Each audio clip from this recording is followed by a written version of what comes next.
Welcome back to the farm. So today I'm gonna be honest, we're cheating. Our backyard, we haven't really been that happy with. The whole gravel pad, it's not good on little feet. So what we did is we cheated. We hired a concrete crew that came out and they started at, good God, it was like 2:33 a.m. when they started pouring concrete. So I don't know what it was about. I guess it was summer, so they were worried about the sun beating on it. I don't know. But they got in here stupid early and they poured us a nice, beautiful, great big, massive concrete slab in between the wing walls. So with that poured, it just makes it so much nicer. I think we're going to toy with the idea of maybe put some basketball hoops out there for when the girls get a little older. But for right now, if nothing else, it makes a great place for the girls to ride bikes, play soccer on. They ride their scooters on it all the time. And it's a great place to park the cars. So with the concrete slab done, next is the retaining walls. We contracted that out again because that job is just way too big.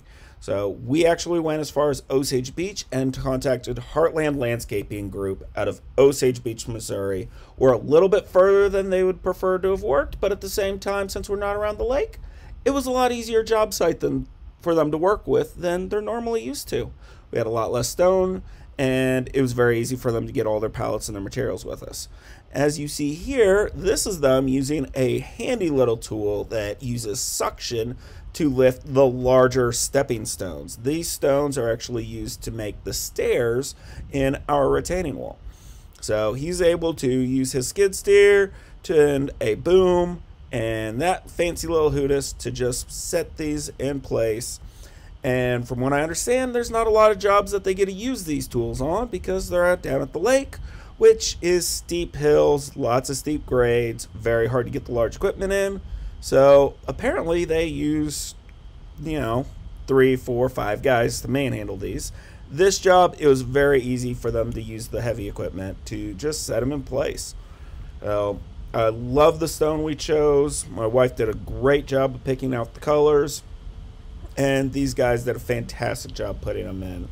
I hate to sound like a commercial, but if you are anywhere in the central Missouri area, this is definitely a group of people you want to contact for retaining walls, patios, I don't know, pretty much anything outdoors around your house. If you got a project coming up, these guys probably want to be the first person you call and see if your job is in their scope of work, because I got to know the owner of the company pretty well on this job. Spent a lot of time just hanging out with him talking.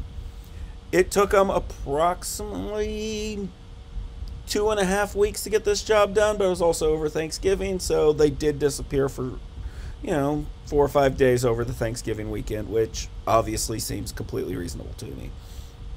What they were able to do is they capped the retaining walls that I built around the playset. So if you see any imperfections around the playset, that's on me, not them. The twins and I built that retaining wall. And I was going to do this fire pit, and I've been meaning to do this fire pit for the last 4 or 5 months, but honestly, it was a lot easier just sit back, drink some coffee, and watch these guys build it.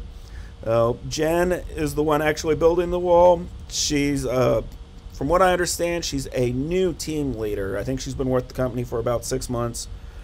She seems to really know her stuff. She's rock solid on this.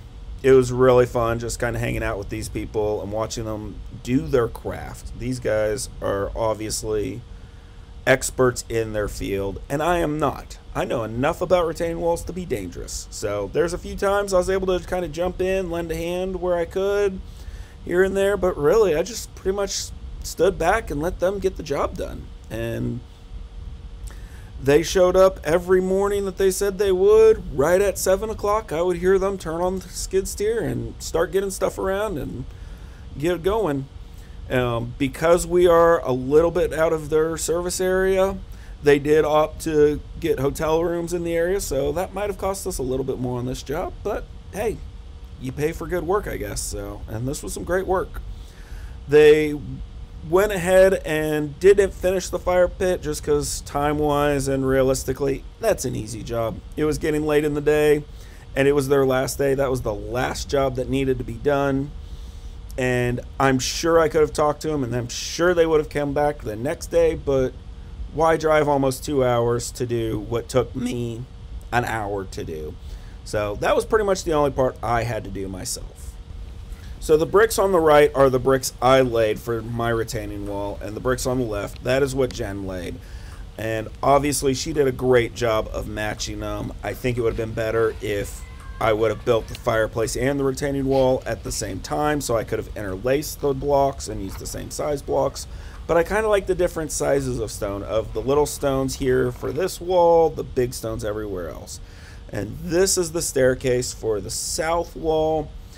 I think it turned out amazing. I'm so glad we have it, because before you had to walk around the whole retaining wall. This is where they met the concrete retaining walls. So this is the big reason why I didn't even think about tackling it myself, was because I didn't know how to make those joints work, and I was making it too complicated in my head. And so with this wall done, I think I'm going to probably try to do something in the space up on the top of the hill. Probably do a creek and some gardening stuff for the wife. And I don't know, there's just so much potential there. And then this is the little sidewalk area separating the playset from the north wall, which is the big wall.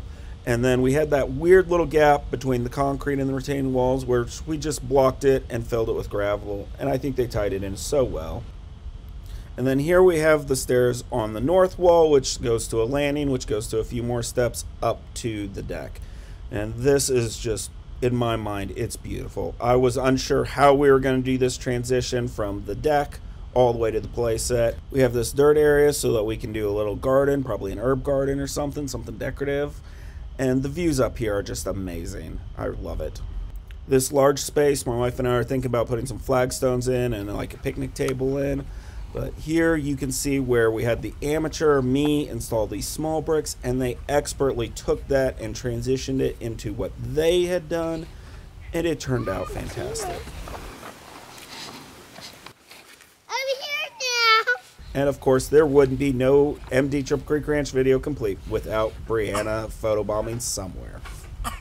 So it was fun watching the girls interact with the crew, and the girls absolutely loved these walls. They were walking all over it, pretty much through every step of the build process. So Come on, Daddy. again, this company, incredibly professional, incredibly great at their trade. So if you need something, again, look at how they tied in amateur wall to professional wall.